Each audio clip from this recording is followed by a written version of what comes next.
الحمدللہ الحمدللہ العزیز العزت والعلا والصلاة والسلام علی سید الانبیاء شمس الضحیٰ بدر الدجا نور الہدی منبع الجود والعطا اما بعد اعوذ باللہ من الشیطان الرجیم بسم اللہ الرحمن الرحیم والذین آمنوا اشد حبا للہ قال اللہ تبارک و تعالی فی القرآن المجید والفرقان الحمید النبی اولی بالمؤمنین من انفسہم صدق اللہ العظیم ان اللہ وملائکتہ یصلون علی النبی یا ایہا الذین آمنوا صلوا علیہ وسلموا تسلیما الصلاة والسلام علیک یا سیدی یا رسول اللہ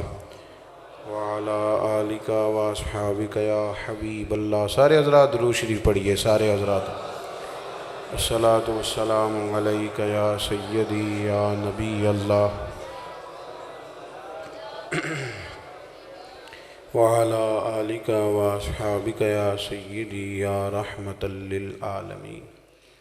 تمام تعریفیں حمد و ثنا اللہ تعالیٰ جل شانہ کے لیے، درود و سلام نبی اکرم نور مجسم شفیع معظم آقا کل ختم رسول دانہ سبل احمد مجتبیٰ جناب حضرت محمد مصطفیٰ اعلیٰ تحیت و ثنا کی ذات والا صفات کے لیے حمد و صلوات کے بعد، عزیز دوستو، بزرگوں، بھائیوں، بالخصوص ذی احترام عالی وقار حضرات علماء کرام، محفل میلاد مصطفیٰ صلی اللہ تعالی علیہ وسلم کے عنوان کے سائے تلے اللہ تعالیٰ نے ہم سب کو اپنے گھر میں جمع ہونے کا موقع دیا ہے۔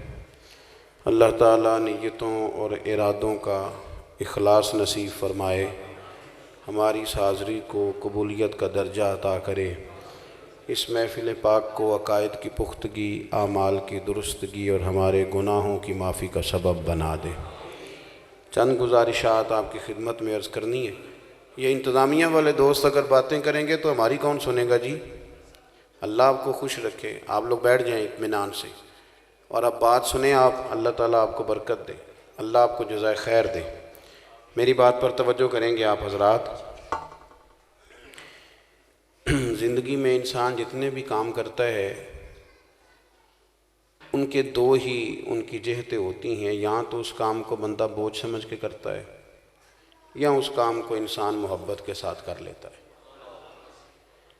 زندگی میں سانسوں کی بھی بڑی ضرورت ہوتی ہے، آکسیجن کی بھی بڑی ضرورت ہوتی ہے، کھانے کی، پینے کی اور سونے کے بغیر بھی گزارا نہیں ہوتا، لیکن یاد رکھیں کہ زندگی میں محبت کی بھی بڑی ہی ضرورت ہے۔ بہت سارے رنگ زندگی میں پیدا کر لیے جائیں اور محبت نہ ہو تو وہ سارے رنگ پھیکے پھیکے سے محسوس ہوتے ہیں۔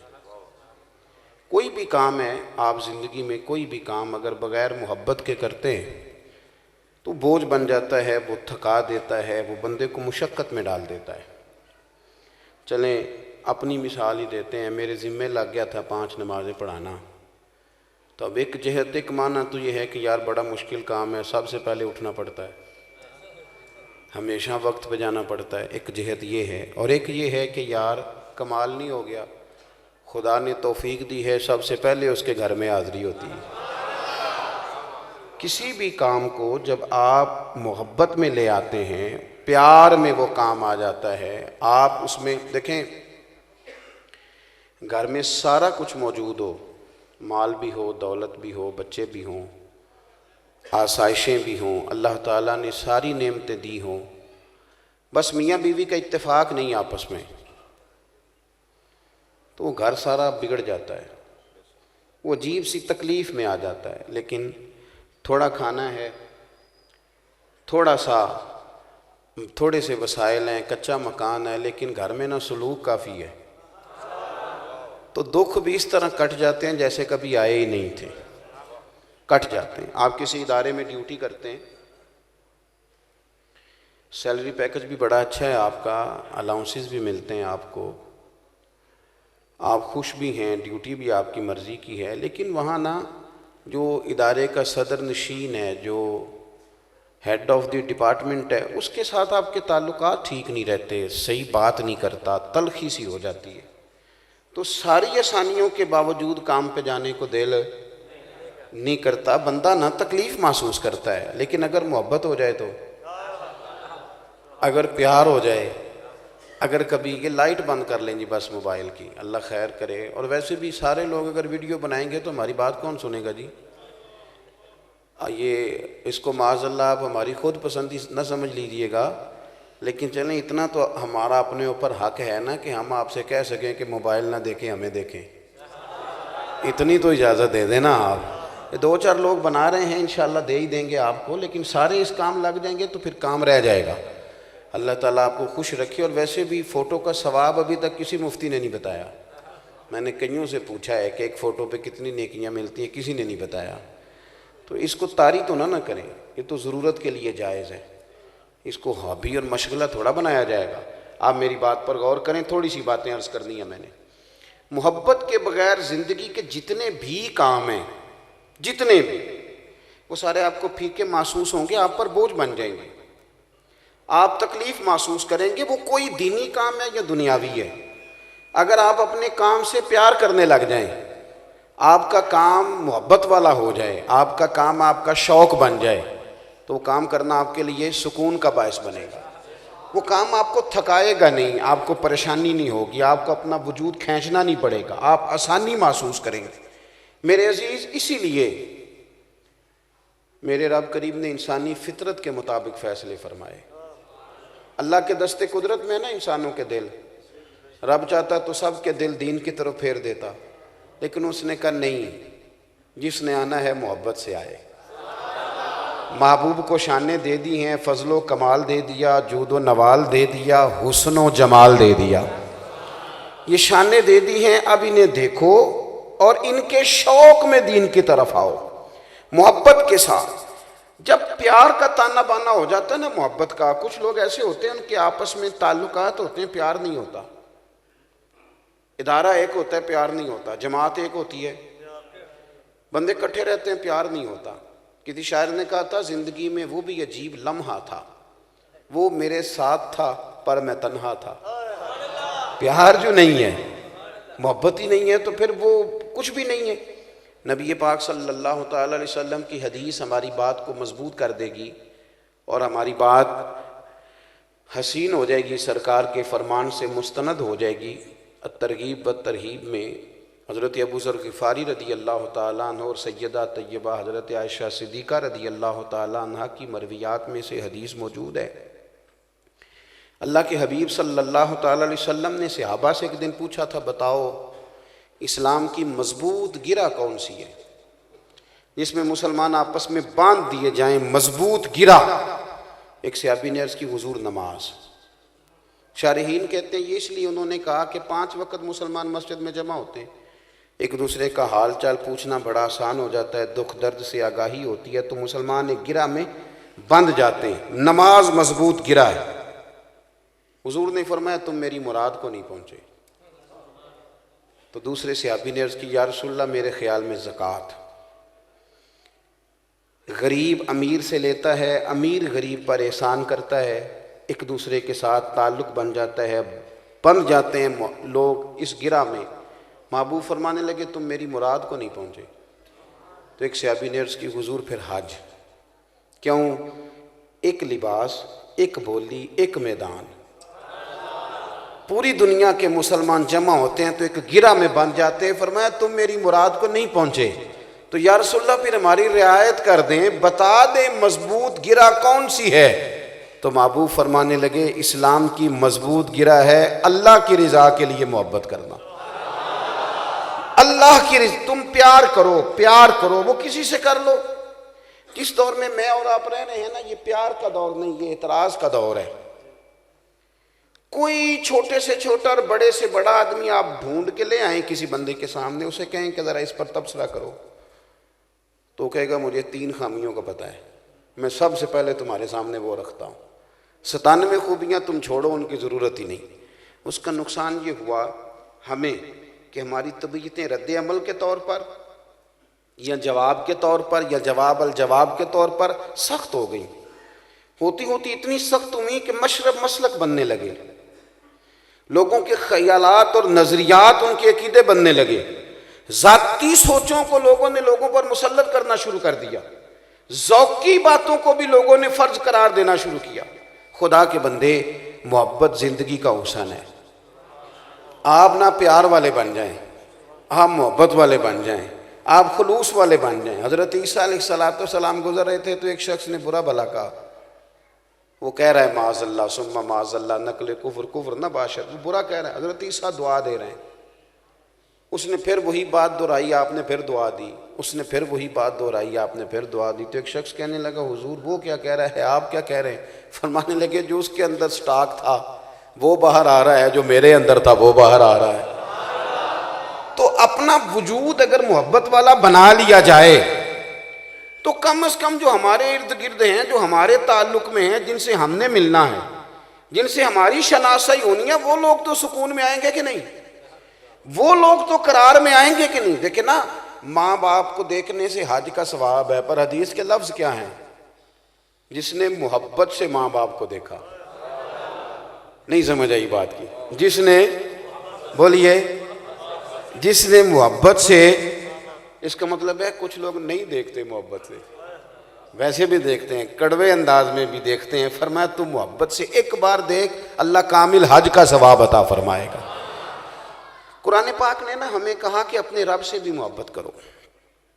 والذین آمنوا اشد حبا للہ، وہ لوگ جو ایمان لائے وہ اپنے رب سے شدید محبت کرتے ہیں، پیار کرتے ہیں مالک سے۔ نبی پاک صلی اللہ تعالیٰ علیہ وسلم نے فرمایا ہے کہ جو بندہ رب سے ملنے کا شوق رکھتا ہے نا، اللہ بھی اس کی ملاقات کو پسند فرماتا ہے۔ آپ میری بات پہ غور کریں، یہ میں نے پوچھنا ہے اپنے آپ سے، فلاں بڑے آدمی سے ملنے کا مجھے شوق ہے، فلاں بڑے آدمی سے ملنے کا مجھے شوق ہے، فلاں بڑی جگہ دیکھنے کا مجھے شوق ہے۔ میں نے اپنے آپ سے پوچھنا ہے، کبھی یہ بھی شوق پیدا ہوا ہے کہ وہ مجھے نظر آئے؟ آج یوم اقبال ہے نا، تو اقبال کہتے ہیں کبھی ہے حقیقت منتظر نظر آ نہ لباس مجاز میں، لاکھوں سجدے تڑپ رہے ہیں میری جبین نیاز میں۔ اور ایک مقام پہ کہتے ہیں میں تیرے عشق کی انتہا چاہتا ہوں، تو میری سادگی دیکھ میں کیا چاہتا ہوں۔ حالانکہ جو تجھ سے عشق کرے اس کے تو پاس رہتا ہی کچھ نہیں۔ تیرے عشق کی انتہا چاہتا ہوں، تو میری سادگی دیکھ میں کیا چاہتا ہوں، میرا ذرا سا تو دل ہے مگر شوق اتنا، میں وہی لن ترانی سنا چاہتا ہوں۔ وہی لن، میں چاہتا ہوں کہ میں تجھے کہوں رب ارنی، میں تجھے دیکھنا چاہتا ہوں، اور تو کہے لن ترانی، تو نہیں دیکھ سکتا، میرا ذرا سا تو دل ہے مگر شوق اتنا، وہی لن ترانی سنا چاہتا۔ اور اقبال کہتے ہیں کہ جو امام برحق ہے نا، وہ بھی وہی ہے جو تجھے اللہ تبارک و تعالیٰ کی محبت کا قائل کر دے۔ اپنے نہ طواف کراتا پھرے پیر، ہر وقت ادب کا درس نہ پڑھاتا رہے، اسی چکر میں نہ پڑھا رہے کہ میرے پیچھے کس طرح سے لگ سکتے ہیں۔ حضرت ابو الحسن شاذلی تو یہاں تک اپنے مریدوں سے فرماتے تھے اگر تم کامل ہو گئے ہو تو اب میرے پاس آنے کی ضرورت نہیں، اب گھر میں بیٹھ کے اللہ اللہ کرو، یہاں تو چکر ختم ہی نہیں۔ وہ حضرت مجدد صاحب رحمۃ اللہ علیہ کے حالات میں ایک سیرت نگار نے لکھا ہے کہ ایک مولانا صاحب میری طرح کے ہوں گے نا، ان کو اجازت ہو گئی سلسلہ مبارکہ کی، تو خط لکھا، کہنے لگے حضور اب میں تقریر بھی کرتا ہوں، تدریس بھی کرتا ہوں، تصنیف بھی کرتا ہوں۔ حضرت فرمانے لگے پتر مبارک ہو، پر یہ تو سارے کام لوگوں کے لیے کرتے ہو، اپنے لیے کیا کرتے ہو؟ تہجد میں اٹھ جاتے ہو، تمہیں تزکیہ اور تصفیہ کی کس پوزیشن پہ تم فائز ہو؟ انفاق فی سبیل اللہ کا موقع مل جاتا ہے، کیا تسبیحات مکمل رہتی ہیں؟ خود کہاں پہ ہو؟ یہ تو کام سارے ہیں، اس سے لوگ فیض یاب ہوں گے، بڑے اچھے ہیں۔ تو حضرت ابو الحسن شاذلی فرماتے ہیں کہ ہر وقت یہی ذہن انسان کا رہے۔ اقبال نے ہمیں یہ سبق دیا، کہنے لگے امام برحق بھی وہ ہوتا ہے جو رب کی محبت پیدا کرے، وہی ہے تیرے زمانے کا امام برحق جو تجھے حاضر و موجود سے بیزار کرے اور موت کی شکل میں دکھلا کے تجھے جلوہ یار زندگی تیرے لیے اور بھی دشوار کرے۔ تو جو بات عرض کر رہا تھا اس پر غور فرمائیں کہ ہمیں یہ تعلیم دی قرآن پاک نے کہ تمہارے دلوں میں رب تعالیٰ کی محبت بھی شدید ہو، اللہ سے پیار ہو، جذبات ہوں۔ دروشی پڑھ لیں ایک دفعہ سارے حضرات، بابا سے بلند درود پاک پڑھ لیں۔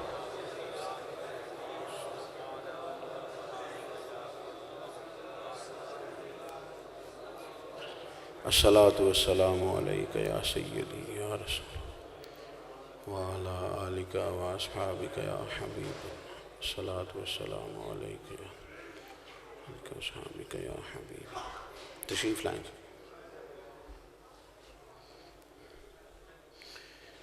تو جو میں بات عرض کر رہا تھا اس پر پھر سے توجہ چاہوں گا آپ حضرات کی۔ محبت الہی، پھر اس کے بعد رسول کائنات کی محبت۔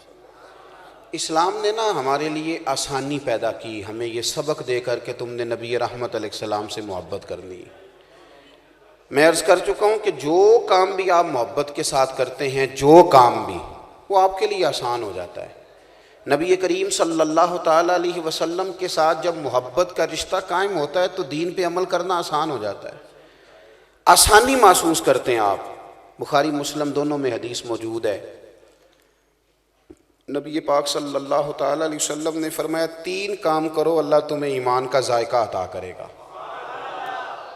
ایمان کا ذائقہ، ایک ایمان ہوتا ہے، ایک ایمان کا ذائقہ ہوتا ہے کہ بندے کو نا مسلمان ہونے کا مزہ آ جائے، مومن ہونے کا اسے لطف آئے، یعنی وہ صبح و شام یہ نہ کہتا پھرے کہ اوہو مسلمانوں کے حالات بڑے خراب ہیں، پاسپورٹ پہ معاذ اللہ مسلمان لکھا ہے تو ویزے بڑی مشکل سے ہیں، فلانی جگہ بھی داڑھی سے مسئلہ ہو گیا، فلاں جگہ بھی فلاں ہماری جو اسلامی شباہت تھی اس نے ہمارے لیے مسائل کھڑے کر دیے۔ وہ اتنی گھٹن والی گفتگو کرے کہ جس سے معاذ اللہ، میں نے نا ربیع الاول شریف پہ دوستوں سے عرض کیا، میں نے کہا کہ یہ جو لوگ بتوں کے سامنے معاذ اللہ کھڑے ہوتے ہیں نا ہاتھ باندھ کے، یہ کوئی دنیاوی طور پر ان پڑھ لوگ نہیں، ان میں ماسٹر کی ڈگری رکھنے والے ہیں، ایم فل ہیں، پی ایچ ڈی اسکالر ہیں، اور ایسے بیوقوف ہیں کہ وہ بت بناتے ہیں پر اس کا کان ٹوٹ جاتا ہے تو مرمت بھی کرتے ہیں، رنگ اتر جاتا ہے تو نیا رنگ بھی کرتے ہیں، اور پڑھے لکھے ہو کے جانوروں کا پیشاب پیتے ہیں۔ وہ میرے بھائی ہم فرائض نہیں یاد کرتے، ہمیں محنت اور تحقیق کر کے دین قبول کرنا پڑتا تو کئی لوگ رستے میں رہ جاتے۔ ہمارا زیادہ حق ہے ہم میلاد منائیں، پیدا ہی اس اماں کی گود میں ہوئے ہیں جس نے پیدا ہوتے ہی کان میں حضور کی نعتیں ہمیں سنائی ہیں۔ زیادہ مقام شکر ہے ہمارے لیے کہ ہمیں تو خدا نے اپنے فضل سے یہ چیزیں دے دی۔ تو ایمان کا ذائقہ، یعنی بندے کو نا مومن ہونے کا مزہ آئے، وہ اسلام قبول کرنے کے بعد اپنے، آج کل نیکیاں بھی ساری جمہوری ہو گئی ہیں، ملک جمہوری تھا نا ہمارا، تو لوگ کہتے ہیں نیکی بھی وہ والی کرنی ہے جو سارے لوگ کر رہے ہیں، جمہوری نیکی کرنی ہے۔ میں کہتا ہوں اگر نیکیاں جمہوری ہوتی تو حضرت صدیق اکبر پہلے سارے مکے کے کلمہ پڑھنے کا انتظار کرتے، حضرت مولا علی شیر خدا کہتے پہلے ذرا سارے لوگ آ جائیں تو پھر ہم بھی غور کریں گے۔ کبھی نیکی بھی جمہوری ہوتی ہے؟ آپ ذائقہ لیں، آپ جہاں بھی ہیں اپنے مسلمان ہونے کا مزہ محسوس کریں، آپ کو نماز میں سرور آئے، صبح اٹھنا پڑے تو آپ کا شوق دوبالا ہو، رات قرآن پاک جب آپ لے کے بیٹھیں تو آپ کسی کیف کے ساتھ اسے لے کے بیٹھیں، آپ کو جب درود پاک کی تسبیح پڑھنے کے لیے ملے تو آپ اسے بہت بڑا تحفہ اپنے لیے سمجھیں، آپ کا شوق ہو۔ حضور فرماتے ہیں 3 چیزیں پیدا کرو، ایمان کا ذائقہ نصیب ہوگا۔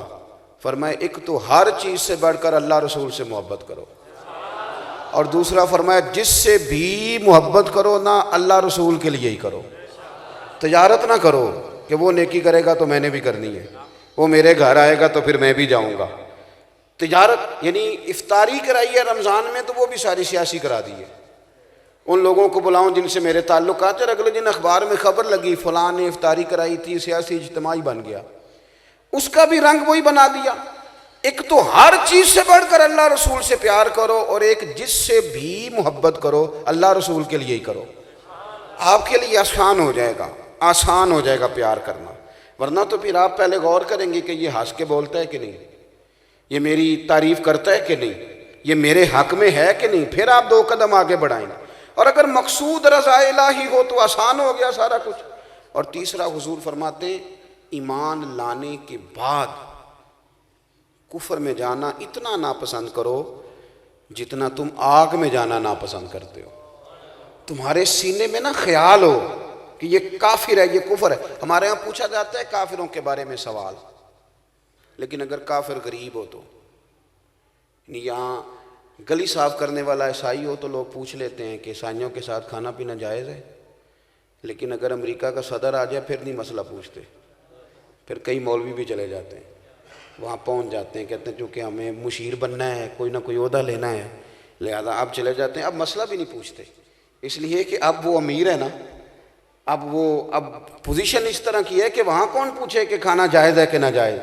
وہ جو ایک غیر مسلم کے حضرت ابو سعید خدری رضی اللہ تعالیٰ عنہ نے نا ایک عیسائی کو کاتب رکھ لیا تھا، آج کل آپ اکاؤنٹ آفیسر کہتے ہیں، کھاتے بنانے والا۔ حضرت ابو سعید خدری رضی اللہ تعالیٰ عنہ نے اس شخص کو ملازمت دی، سیدنا فاروق اعظم کو پتہ چلا تو بلا کے فرمانے لگے مسلمان ختم ہو گئے تھے، تم نے ایک غیر کو تلاش کر کے نوکری دی ہے، یہ لوگ ختم ہو گئے تھے، ان میں کوئی ایسا موجود نہیں تھا، تمہیں پتہ نہیں؟ وہ شخص تمہارے ساتھ وقت گزارے گا جو رسول پاک کا انکار کرتا ہے، اس کے ساتھ تم بیٹھو گے۔ وہ جذباتی وابستگی اسلام کے ساتھ، اپنے آپ کو ممتاز جاننا، اور اگر ماحول اس طرح کا بن جائے کہ کسی غیر ملک میں بندہ گیا ہو تو اس کے اپنے رنگ روپ بھی بدل جائیں، کسی بڑے آدمی کو دیکھ کے وہ وہاں کھڑا ہو کے یہ احساس پیدا کر لے کہ یہ تو چونکہ باہر سے آیا ہے تو کوئی بڑی بلا ہے، اس کا وہ احساس ہی پیدا نہ ہو۔ اور میرے دوستو یاد رکھو، جب اسلام پوری غیرت کے ساتھ بندے کے سینے میں آتا ہے اور وہ محسوس کرتا ہے میں سب سے زیادہ خوش بخت ہوں اس لیے کہ میں رسول پاک کا کلمہ پڑھتا ہوں، پھر اسے ذائقہ نصیب ہوتا ہے۔ ایک تقریر میں کر رہا ہوں، ایک بزرگ کرتے ہیں، ہمیں ماحول دیا جاتا ہے، اسٹیج لگا کے، ممبر بٹھا کے، پھول ڈال کے، کھانا کھلا کے، پیار کر کے۔ ایک وقت وہ تھا جب اظہار اسلام، خالی اظہار اسلام بڑا مشکل تھا، اور ابلاغ اسلام، ترویج اسلام، یہ تو کٹھن مرحلہ تھا، لیکن صحابہ کو چونکہ ناز تھا نا کہ ہم نبی پاک کے غلام ہیں، کسی جگہ جھجک کر بات نہیں کرتے تھے، ڈر کر بات نہیں کرتے تھے، ان کے لہجے وہ دفاعی محاذ پر نہیں کھڑے ہوتے تھے، صفائیاں نہیں پیش کر رہے ہوتے تھے، ان کا لہجہ اس طرح کا ہوتا تھا کہ سامنے والا مرعوب ہو جاتا تھا۔ نبی پاک صلی اللہ تعالی وسلم ابھی مکہ شریف میں تشریف فرمائے، حضور مدینہ طیبہ نہیں گئے، ایک گاؤں پر بھی بظاہر اسلام کی حکومت نہیں، صحابہ بعض زیادہ تکلیف میں آ گئے تو حبشہ کی جانب ہجرت کی اجازت مل گئی، صحابہ چلے گئے۔ اب وہاں جب ایک قافلہ پہنچ گیا، حضرت جعفر طیار رضی اللہ تعالیٰ عنہ ہیں، سیدنا عثمان غنی رضی اللہ تعالیٰ عنہ، اور بھی کئی لوگ ہیں، پہنچ گئے۔ حضرت خالد بن سعید بن عاص رضی اللہ تعالیٰ عنہ ایک بڑے معروف صحابی تھے، وہ کہتے ہیں میں بھی موجود تھا۔ اب یہاں سے ان لوگوں نے نا وہاں بندے بھیجے، قریش مکہ نے، کہ ہمارے کچھ لوگ آ گئے۔ انہوں نے بھی ایک کہانی یاد کی ہوئی تھی، ہر بندے نے اپنے حق میں کہانی یاد کی ہوتی ہے، ہر بندے نے۔ انہوں نے بھی ایک کہانی یاد کی تھی، دیکھو جی ہمارے بڑوں کو وہ گمراہ کہتے ہیں تمہارا دادا بت پوجتا تھا، گمراہ تھا، ہمارے نانا کو برا کہتے ہیں، وہ دیکھو جی انہوں نے ایک بھائی کو کلمہ پڑھا دیا ہے، ایک بھائی ابھی بتوں کی طرف ہے، گھر میں لڑائی شروع ہو گئی۔ وہ کہتے تھے دیکھو جی عجیب بات ہے نا کہ ہم نے غلام خریدے، اتنے پیسے خرچ کیے، آپ نے بھی یہاں ملازم رکھے ہوئے ہیں، تو انہوں نے تو ہمارے غلاموں کو ہمارے خلاف کر دیا ہے۔ وہ تو کہتے ہیں یہ تمہارے بھائی ہیں، جس طرح کا خود کھانا انہیں بھی کھلانا ہے، تو نظام کیسے چلے گا؟ بہت بڑا بزنس تھا، غلام رکھنا ایک باقاعدہ کاروبار تھا۔ یہ ساری کہانی جا کے انہوں نے بادشاہ کو بھی سنائی، نجاشی کو۔ نجاشی ذرا زیرک آدمی تھا، ہمارے ہاں بھی دیہاتوں میں اس طرح کے چودھری ملتے ہیں کہ جو پہلے چلا جائے فیصلہ اسی کے حق میں، اور جانا پہلے شرط ہے، جو پہلے گیا فیصلہ اسی کے حق میں، ملتے ہیں اس طرح کے بہت سارے منصف۔ تو نجاشی کہنے لگا میں اس طرح کا نہیں ہوں، تم نے بات سنائی ہے میں ان کی بھی سنوں گا۔ وہ عیسائی راہب جو بیٹھے تھے نا، انہوں نے بڑی تعصب والی گفتگو کی کہ بادشاہ وہ ادھر آ گئے، ہمارے ملک میں آ کے وہ اسلام کی بات کرتے ہیں۔ انہوں نے بھی پوری کہانی بنائی، پیغام چلا گیا۔ یہ نوجوان دوست میری بات پر غور کریں، کچی کچی باتیں، امیگریشن کا ٹائم آ گیا تو جب آپ وہاں گفتگو کر رہے ہیں اسلام کے بارے میں تو آپ کے جملے تھکے تھکے سے، آپ کی باتیں کچی۔ آپ جب یورپ کا ویزا اپلائی کر رہے ہیں تو وہاں جب آپ سے سوالات ہو رہے ہیں تو آپ کے جملوں میں کمزوری، صرف یہ کہ تھوڑا سا مستقبل مالی طور پر مضبوط کرنے کے لیے، اے طائر لاہوتی اس رزق سے موت اچھی جس رزق سے آتی ہو پرواز میں کوتاہی۔ عزیز دوست، حضرت جعفر طیار پیغام گیا جناب خالد بن سعید بن عاص رضی اللہ تعالیٰ عنہ فرماتے ہیں ہمارا مشورہ ہونے لگا کہ وہاں جا کے بات کیا کرنی ہے۔ لوگوں نے کہا ذرا حکمت سے، ابھی مسلمان اسلام اس حالت میں نہیں ہے، ذرا حکمت سے، ذرا تھوڑی سی نا دانائی سے، ابھی ذرا طریقے سے، ابھی تگڑی باتیں نہیں کرنی۔ کہتے ہیں سنتے رہے۔ حضرت جعفر طیار کے ہاتھ میں چھڑی رہتی تھی، اٹھے چھڑی کا سہارا لے کے اور چھڑی کو زمین پہ مارا، کہنے لگے تم سب کی رائے میں نے سن لیا، میری بھی سنو، بات چونکہ میں نے کرنی ہے، میں نے کوئی اس طرح کی بات نہیں کرنی جو مجھے لوگوں نے مشورے دیے ہیں، تمہاری باتیں دیانت پر بھی مبنی ہوں گی اور تم نے بالکل صحیح کہا ہے، لیکن یاد رکھو میں وہی کہوں گا جو میں نے مدینے والے محبوب سے سیکھا ہے، بالکل وہی کہوں گا۔ انہوں نے کہا ساری باتیں کر دینا لیکن وہ حضرت عیسیٰ کے بارے میں بھی پوچھیں گے، وہ جناب عیسیٰ علیہ السلام کے بارے میں پوچھیں گے، اور ان کا عقیدہ ہے کہ جناب عیسیٰ اللہ کے بیٹے ہیں معاذ اللہ، وہاں کیا کرو گے؟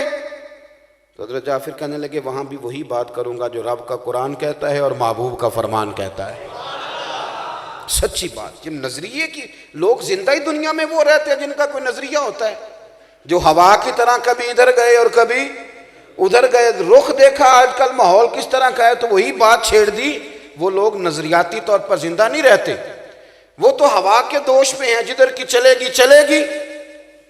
حضرت جعفر طیار کہتے ہیں دربار میں پہنچے، وہ لوگ بھی بیٹھے تھے، ہم نے ماحول سارا بھانپ لیا، بادشاہ نے دین کے بارے میں سوالات کیے، میں نے حرف بحرف وہی بتایا جو نبی کریم نے فرمایا تھا۔ انہوں نے شرارت کی، کہنے لگے ان سے پوچھیں جناب عیسیٰ کے بارے میں نظریہ کیا ہے، بات کریں۔ او میرے بھائیوں، میں مسجد میں تقریر کر رہا ہوں، میں ٹھنڈے ماحول میں بیٹھا ہوں، میں صاف لباس پہن کے آیا ہوں، کوئی شخص ایسا نہیں ہے جو گھور کے میری بات سننے والا ہو، لیکن ذرا لمحہ تو دیکھیں نا، جب آپ نے ایمان کا ذائقہ لینا ہے تو پھر اس کے لیے کچھ نظریاتی بھی بننا پڑتا ہے، اس کے لیے پھر آپ کو فکری طور پر مضبوط ہونا پڑتا ہے۔ خدا نے جو آپ کو ایمان کی قوت دی ہے اس قوت کو سمجھنا پڑتا ہے، اپنے آپ پر تھوڑا غور کرنا پڑتا ہے۔ حضرت جعفر طیار کہتے ہیں ہم نکلے، ہمیں دوبارہ بلایا گیا، ہم سمجھ گئے کہ اب پھر شرارت ہوئی ہے۔ کہتے جب پہنچے تو بادشاہ کہنے لگا تمہارا جناب عیسیٰ علیہ السلام کے بارے میں نظریہ کیا ہے؟ اب دربار بڑا ہوا ہے، عیسائی راہب بھی بیٹھے ہیں، علاقہ بھی ان کا، ملک بھی ان کا، حکومت بھی ان کی، ہم مہاجر ہیں، اور بات بالکل ان کے نظریے کے خلاف کرنی ہے، اس مسلمان ہونے کا اعلان کرنا ہے۔ کہتے چھڑی میرے ہاتھ میں تھی، میں نے ایک دفعہ اٹھا کے پھر زمین پہ رکھی، میں نے کہا بادشاہ سن ہمارا نظریہ کیا ہے، ہم عیسیٰ علیہ السلام کو اللہ کا بیٹا نہیں مانتے، ہمیں ہمارے محبوب نے فرمایا وہ اللہ کے بندے اور رسول ہے، جو کواری پاک مریم کے بطن سے بغیر باپ کے اللہ کی قدرت سے پیدا ہوئے ہیں۔ کہتے ہیں جب میں نے گفتگو سمیٹی، بات ختم کی تو میں نے چہرے پڑے، کوئی دانت پیس رہا تھا، کوئی زبان چبا رہا تھا، لوگوں کا خیال تھا کہ بادشاہ اشارہ کریں تو ہم ان پر چڑھ دوڑیں، لیکن میں سچی بات کر کے اتنا مطمئن تھا، میرا کلیجہ اتنا ٹھنڈا تھا، او کچا رنگ للاری والا جڑا چڑھ دا تے لیندا رہندا، اے عشق تیرے دا رنگ محمد چڑھ جائے پھر نہیں لیندا۔ فرماتے ہیں میں پورا مطمئن تھا کہ میں نے سچی بات کی ہے، میں نے نظریے کا اظہار کیا، میں مضبوط تھا۔ کہتے ہیں بادشاہ نے نا میری بات سنی، اب مجمع پہ سناٹا ہے، کوئی بول نہیں رہا کہ بادشاہ کوئی بات کرے تو پھر ہم اس پر حاشیہ چڑھائیں۔ بادشاہ نے ایک تنکا اٹھایا، چونکہ انجیل پڑھا ہوا تھا تو رات جانتا تھا، تنکا اٹھایا، کہنے لگا جو تم نے کہا ہے نا جناب عیسیٰ علیہ السلام نہ ایک تنکا زیادہ ہے نہ ایک تنکا کم ہے، نظریہ یہی حق ہے جو تم نے کہا۔ حضرت جعفر طیار کہتے ہیں اس نے تھپکی دے کے کہا جہاں تمہارا دل کرے رہو، تم تو بڑے پکے نظریے کے لوگ ہو۔ فرماتے اس دربار سے ہم یوں نکل رہے تھے کہ جس طرح خدا نے اپنی رحمتوں کا حصار ہمارے گرد باندھ دیا ہے۔ آپ اگر محبت کریں گے اپنے دین کے ساتھ، رسول پاک کی ذات کے ساتھ، اگر آپ کا پیار ہو جائے گا، اور پیار اس طرح کا نہ ہو جس طرح ہماری محفل کا رواج بن گیا ہے، مطلب بعض اوقات بعض چیزیں طبیعت پر بوجھ بنتی ہیں، وہ نقیب صاحب، وہ نعت خان صاحب جو تھوڑی دیر پہلے کہہ رہے تھے اونچا پڑھو، تمہارا مزہ نہیں آ رہا، تم ذوق والے نہیں ہو، ہو کئی دفعہ کہنے کو دل کرتا ہے کہ تسی جناب کچھ لینا ہے، یہ سارے مفت آئے جڑے اگے بیٹھے تھے، یہ فری جے سارے۔ اور دوسری بات یہ کہ آپ جب خود نعت پڑھ کے بیٹھے ہیں پیچھے تو آپ نے تو موبائل کھول لیا ہے، آپ تو کسی کے ساتھ مل کے نہیں پڑھ رہے۔ یہ محبت رسول تقسیم کر رہے ہیں آپ، کہ آپ جن لوگوں کو آپ نے ادب دینا تھا ان پر ہی آپ تہمت دھر کے جا رہے ہیں۔ آپ کا لہجہ خلوص والا ہو۔ اسلام تبلیغ کی بات کرتا ہے، اور جو تبلیغ والا ہوتا ہے وہ مبلغ ہوتا ہے، اور مبلغ داعی ہوتا ہے، اور داعی دعوت دیتا ہے، اور جو دعوت دیتے ہیں وہ اپیل کے انداز میں دعوت دیتے ہیں۔ دعوت کے لیے دردی تو شرط ہے۔ میرے دوستو یاد رکھو، جب محبت ہوگی، جب آپ پیار کریں گے تو پھر نہ کتاب بوجھ ہے، نہ آپ کے لیے درود پاک پڑھنا مشکل ہے، نہ آپ کے لیے کوئی سفر مشکل ہے۔ پھر تو محسوس ہوتا ہے کہ رستے لمبے تھے پر محبت نے جلدی ختم کر دیے۔ پھر تو محسوس ہوتا ہے کہ دنیا بڑی تھی لیکن محبوب کی محبت نے سمیٹ کے رکھ دیا۔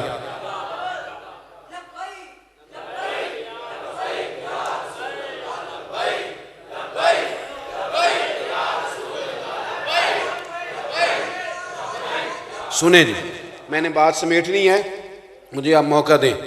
عزیز دوست، پیار ہو جاتا ہے نا کسی شخص کے ساتھ تو آسان ہو جاتا ہے معاملہ۔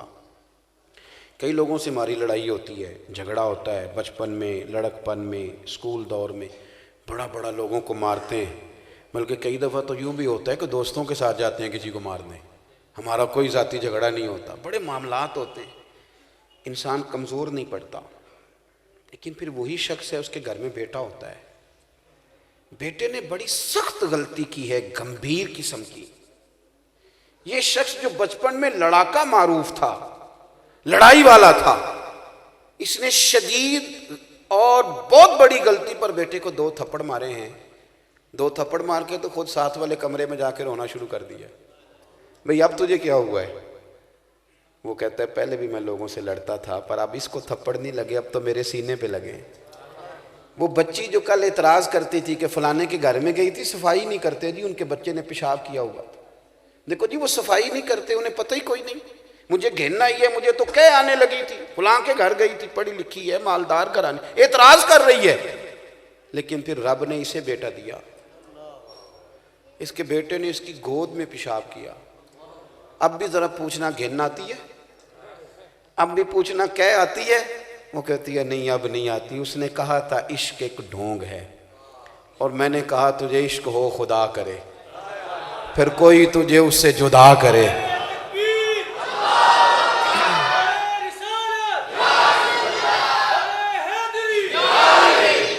میرے بھائی، اس نے کہا تھا عشق ایک ڈھونگ ہے، اور میں نے کہا تجھے عشق ہو خدا کرے، پھر کوئی تجھے اس سے جدا کرے، پھر تو گلی گلی پھرا کرے، پھر تو اسے تسبیحوں پہ پڑھا کرے، پھر تو اسی کا نام جپا کرے، پھر میں کہوں کہ عشق ایک ڈھونگ ہے اور تو نہیں کہا کرے۔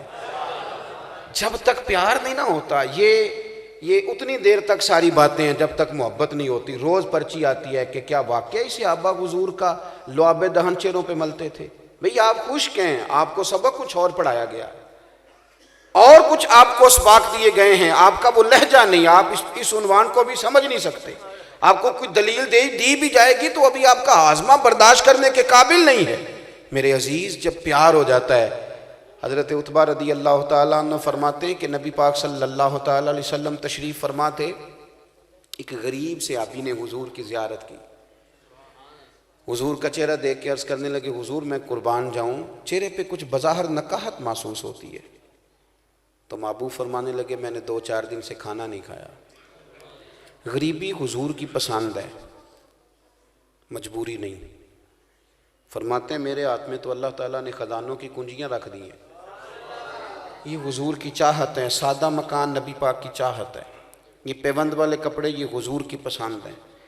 ایک وقت آتا ہے، میں نے کچھ لوگ دیکھے ہیں، ایک ٹائم آتا ہے کہ پھر وہ ان کپڑوں کی داستان سے، یہ موبائل دکھانے کے شوق سے، یہ گاڑی، یہ اس سے پھر اوپر اٹھ جاتے ہیں، پھر وہ اس رستے پہ پہنچ جاتے ہیں کہ ان چیزوں کا خیال نہیں رہتا، یہاں سے اوپر چلی جاتی ہے بات۔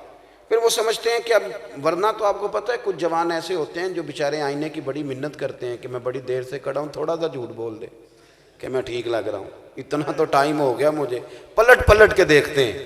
حالانکہ آئینہ بڑا ہی انسان کا خیر خواہ ہوتا ہے، اتنی سی بھی مٹی لگی ہو تو بتا دیتا ہے، اور اس کا شکریہ ادا کر کے لوگ چہرہ صاف کر لیتے ہیں۔ آئینے کا شکریہ ادا کرتے ہیں، پر اگر ابا جی بتا دینا کہ یہ غلطی ہے تو ناراض ہو جاتے ہیں۔ اس وقت بھی جلدی سے صاف کرنی چاہیے۔ آپ کو آئینہ دکھایا گیا ہے کہ بھئی یہاں کمزوری ہے، اس کو دور کر لیں۔ وہ صحابی حضور کی بارگاہ میں عرض کرتے ہیں یا رسول اللہ نکاحت دیکھ رہا ہوں۔ فرمایا کھانا نہیں کھایا 3-4 دن سے۔ دوڑے گئے گھر والوں سے پوچھا کچھ ہے؟ کچھ نہیں ہے۔ جو ان کے تعلق والے 2-4 گھر تھے وہاں بھی معلومات کی، کچھ نہیں ملا۔ بنو قریظہ یہودیوں کا محلہ ہے، ان کے باغات ہیں، وہاں پہنچ گئے۔ کہنے لگے مزدوری ملے گی؟ بچوں کے لیے مزدوری کرنی ہے، بہنیں بیانے والی ہیں، گھر میں غریبی ہے، کس لیے مزدوری ملے گی؟ کب ملے گی، پر تھوڑا سخت کام ہے، گرمی بھی شدید ہے، پانی بھی ذرا گہرا ہو گیا کنویں میں، درختوں کو پانی دینا ہے، ایک ڈول پانی کا نکالو گے تو ایک کھجور ملے گی۔ ہمارا تو جو کام روٹین میں کرنے والا شخص تھا وہ بھی بھاگ گیا، کام سخت ہے، پانی ذرا گہرا ہو گیا ہے، کرو گے؟ کہنے لگے میں کروں گا، میری مجبوری زیادہ ہے، میں کام کہتے ہیں نا میں کئی دنوں سے فارغ ہوں، دیہاڑی نہیں مل رہی، میں کروں گا، میری مجبوری زیادہ ہے، مجھے تو کرنا ہے۔ کام مل گیا، جھولی بچھا لی، کپڑا بچھا لیا، ایک پانی کا ڈول نکالتے ایک کھجور ملتی، ایک پانی کا ڈول نکلتا ایک کھجور ملتی، ہاتھوں پہ چھالے آ گئے، وجود سارا پسینے سے بھر گیا، بڑی مشکل سے وہ کپڑا کھجوروں سے بھرا، اسے اٹھایا، سینے سے لگایا۔ کئی دنوں کے بعد تنخواہ ملنے پر باپ جب پھل خرید رہا ہوتا ہے نا، اس کی کیفیت دیکھنے والی ہوتی ہے۔ وہ اٹھایا سارا کچھ سینے سے لگایا اور لا کے جب حضور کی بارگاہ میں پیش کیا نا تو کریم نے کھجور اٹھائی منہ میں رکھی، آنسو آ گئے آنکھوں میں۔ فرمایا کس نے مجبور کیا تجھے؟ جو تیرے ہاتھوں پہ چھالے ہیں، یہ جو تیرا وجود سارا پسینے میں لت پت ہے، کس نے مجبور کیا؟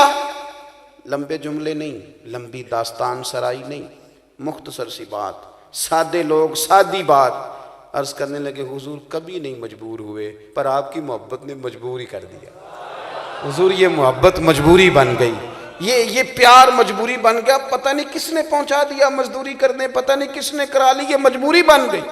حضور نے انعام کا اعلان کیا، اور میں اگر مجھ سے پیار کرتا ہے تو فقر کی تیاری کر، اگر مجھ سے محبت ہے تو پھر مشکلات کے لیے تیار ہو۔ یہی انعام ہے محبت میں کہ جب انسان پیار کرے تو پھر وہ ساری زندگی میں نے دیکھا ہے جتنا آدمی اونچا ہوتا جاتا ہے اتنے سوالاتوں کے جواب زیادہ دینے پڑتے ہیں۔ شاید اسی لیے بابا بلے شاہ صاحب نے کہا تھا کہ یہاں تے چٹی چادر لا دے پھر کڑیے تے پہن نہ فقیراں دی لوئی، چٹی چادر تے داغ لگیں دئی تے لوئی نو داغ نہ کوئی۔ یہاں تو آپ کسی اونچی جگہ پہ ہیں تو زیادہ سوالات ہیں، آپ کا حلقہ احباب زیادہ ہے تو گفتگو بھی زیادہ ہے، آپ کے ساتھ لوگوں کی توقعات زیادہ ہیں تو پھر ان کی ڈیمانڈز بھی زیادہ ہیں۔ میرے عزیز رسول کریم کی محبت زندگی کو آسان کر دیتی۔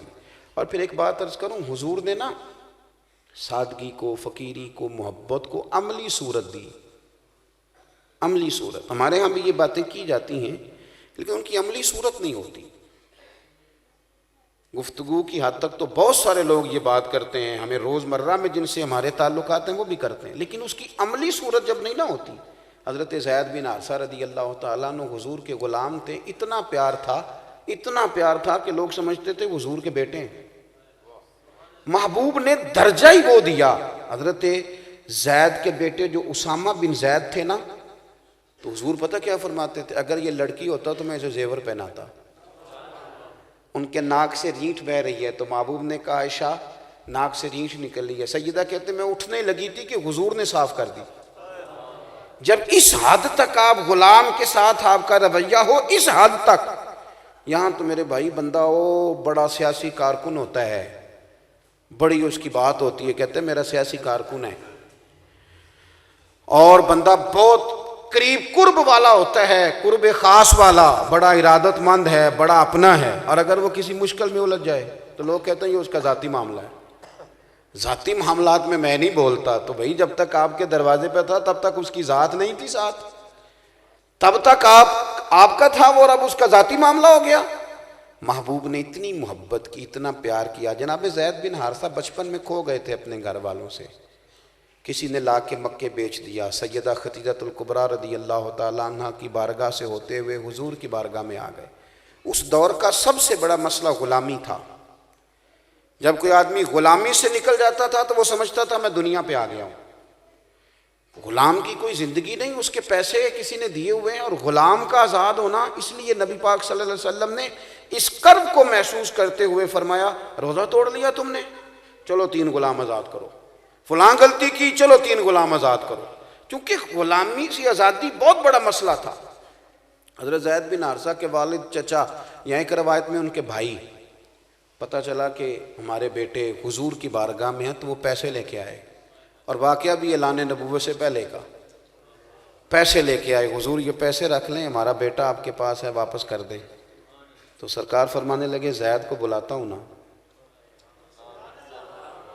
اگر تمہارے ساتھ جانا چاہے، اگر تمہارے ساتھ، اپنا گھر نظر آئے تو بندے کا دل کرتا ہے گاڑی ذرا تیز ہو جائے، گاڑی ذرا، یعنی سرکار کا بھی طریقہ تھا کہ جب سفر سے واپس آتے تھے اور مدینے کی بلڈنگیں نظر آتی تھی تو گھوڑا تیز کر لیتے تھے۔ دل کرتا ہے بندے کا کہ جلدی سے گھر پہنچ جاؤں، اب نہیں رکنا، اب جلدی جلدی گھر چلو۔ کئی دور سفر پہ گئے ہونا تو واپس کوئی دوست کہے بنا ذرا ٹھہر جاؤ، تو کہتے یار گھر جانے دے ایک دفعہ، ذرا ایزی ہو جائیں، پھر تیری بھی بات سنیں گے۔ حضرت زید کے والد لینے آئے، چچا لینے آئے، بھائی لینے آئے، یا رسول اللہ ہمارا بیٹا پاس ہے۔ حضور نے کیا فرمایا؟ تقریر نہ سمجھنا یارو، ہمارے پاس بھی 1 2 4 لوگ تو ماتحت ہوتے ہی ہیں، خدا را ذرا بات کو سمجھنا، یہاں رکنا۔ محبوب فرمانے لگے میں بلاتا ہوں، اگر تمہارے ساتھ جانا چاہے تو پیسے نہ دو، ایسے لے جاؤ۔ یہ باقاعدہ لفظ ہیں۔ چچا کہنے لگے یہ بھی ہو سکتا ہے وہ غلامی نہ چھوڑنا چاہے، یعنی غلام ہے کسی کا اور وہ چھوڑنا نہ چاہے، اس دور کا تو سب سے بڑا مسئلہ ہے۔ تو محبوب زیر لب تھوڑا سا مسکرائے، جس کے گچھے سے لچھے جڑے نور کے، ان ستاروں کی نزہت پہ لاکھوں سلام، اور جس کی تسکین سے روتے ہوئے ہنس پڑیں، اس تبسم کی عادت پہ لاکھوں سلام۔ بلاتا ہوں نا میں، اگر جانا چاہیں تو لے جانا۔ کہاں پھر بلائیے، حضرت زید کو بلایا۔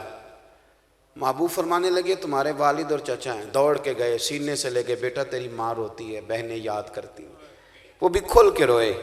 جب تھوڑا ہلکا ہوا نا دل، تو حضور نے فرمایا یہ لینے آئے ہیں، اگر جانا چاہو نا تو میری طرف سے اجازت ہے، جا سکتے ہو۔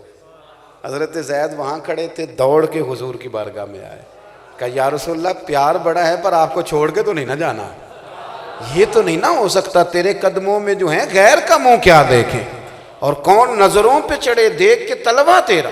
جب محبت ہو گئی تو غلامی آسان ہو گئی، وہاں جھاڑو دینا آسان ہو گیا، وہاں برتن مانجنا آسان ہو گیا۔ میرے عزیز، محبت والی زندگی بنائیں، اپنے گھر کے اندر بھی، اپنے اداروں میں بھی، اپنے روزمرہ کے معاملات میں بھی۔ اگر آپ کا وقت محبت کے ساتھ گزرتا ہے، میں نے شروع میں آپ کو کہا تھا کہ اپنی مثال دیتا ہوں، یہ اللہ کا گھر ہے، کوئی بندہ اس کا امام، کوئی اس کا خطیب لگ جاتا ہے تو ایک عجیب سی کشمکش میں ہیں سارے۔ جو 50,000 مسجد میں دیتا ہے وہ کبھی بھی جھاڑو نہیں دیتا آ کے، بلکہ بڑے سیانے ہوتے ہیں کمیٹی والے، وہ کہتے ہیں جناب آپ نے کون سا کچھ صفائی کرنی ہے، بچوں سے کرانی ہے۔ وہ بڑے اب محتاط ہو گئے، اس طرح کے لفظ بولتے ہیں، حالانکہ کہہ دینا چاہیے خطیب صاحب کو کہ ٹھیک ہے بھیجیں جا کے بچے اپنے گھر سے، آپ ان کو صفائی پہ لگاتے ہیں، وہ بھی سمجھدار ہیں۔ یہاں ماحول کیا ہے؟ یہاں یہ کہ ہمارے طلباء اس بات کو سمجھتے نہیں کہ صفائی مسجد کی نہیں، کمیٹی کی نہیں، یہ تو اللہ کے گھر کی ہے۔ تے اٹھنا فریدہ ستیا تے جھاڑو دے مزید، تو ستا ہے تے رب جاگدا تیری ڈاڈے نال پرید۔ بھائی محبت کے ساتھ آپ کوئی بھی کام کر لیں وہ آسان ہو جائے گا، پیار کے ساتھ آپ کوئی بھی کام کر لیں وہ آسان ہو جائے گا۔ شرط یہ ہے کہ آپ مطلب کام نے تلخ ہو کے بھی تو ہو ہی جانا ہے نا۔ میں سفر کر رہا تھا تو ایک آدمی نے غلط کراس کیا گاڑی کو، غلط کراس بھی کیا اور الٹا طنز بھی کر گیا۔ کہنے لگا مولویوں چاجنا نہیں چلا ہوندی، وہ کر گیا۔ اب وہ ماحول گڑبڑ ہو گیا، ڈرائیور صاحب کا موڈ خراب ہو گیا۔ میں نے ان سے کہا کہ اس نے تو جو کرنا تھا وہ کر گیا ہے، اب سفر تو کرنا ہے کہ نہیں؟ آپ کچھ چیزیں سہنی بھی تو سیکھیں نا یار، سفر بھی کر۔ حضرت عمر بن عبدالعزیز گزر رہے تھے نا، تو ایک بوڑھے بزرگ سوئے ہوئے تھے، ان کے پیر پر آپ کا پیر آ گیا، لکڑی کے جوتے تھے، تو وہی جملہ بولا جو ہر بندہ بولتا ہے کہ آپ اندھے ہیں۔ بابا جی بھی کہنے لگے حال انتم العاما، کیا آپ اندھے ہیں؟ اندھیرا تھا پہچان نہ سکے؟ حضرت عمر بن عبدالعزیز بڑے دھیمے لہجے میں کہنے لگے نہیں بزرگو، مجھے نظر تو آتا ہے۔ وہ جو 7 سپاہی تھے نا، آپ کو پتہ ہے کیتلی ہمیشہ چائے سے زیادہ گرم ہوتی ہے، تو جو 7 سپاہی تھے انہوں نے نا فٹافٹ تلواریں نکال لی۔ آپ نے فرمایا تمہیں کیا ہوا؟ کہنے لگا جی اس نے آپ کو اندھا کہا ہے، بے ادب کی گردن ماریں گے۔ آپ نے فرمایا نہیں انہوں نے تو نہیں کہا۔ کہا جناب کہا ہے۔ فرمایا نہیں کہا، جناب کہا ہے۔ فرمانے لگے بابا تم سے باتیں کر رہا تھا مجھ سے کر رہا تھا؟ کہا آپ سے کر رہا تھا۔ تو کہنے لگے انہوں نے تو ایک سوال پوچھا ہے کہ آپ اندھے تو نہیں، تو میں نے کہہ دیا مجھے نظر آتا ہے، اس میں جھگڑے والی کون سی بات ہے؟ وہ جتن تے ہر کوئی کھیڑے، یہ تو ساری دنیا کرتی ہے، ہم نے تو کرنا ہے ذرا سٹائل ہٹ کے۔ جتن تے ہر کوئی کھیڑے، کدے ہارن بھی کھیڑ فقیرہ، جتن دا مل کوڈی پیندائی، ہارن دا مل ہیرا۔ کہیں کہیں انسان کو کہنا چاہیے کہ میں تو آج بازی اس لیے لگانے لگا ہوں کہ میں نے ہارنا ہے، میں نے پیچھے رہنا ہے۔ اپنی زندگی محبت والی کریں، یہ پیار والی ہو جائے گی تو بات بن جائے گی۔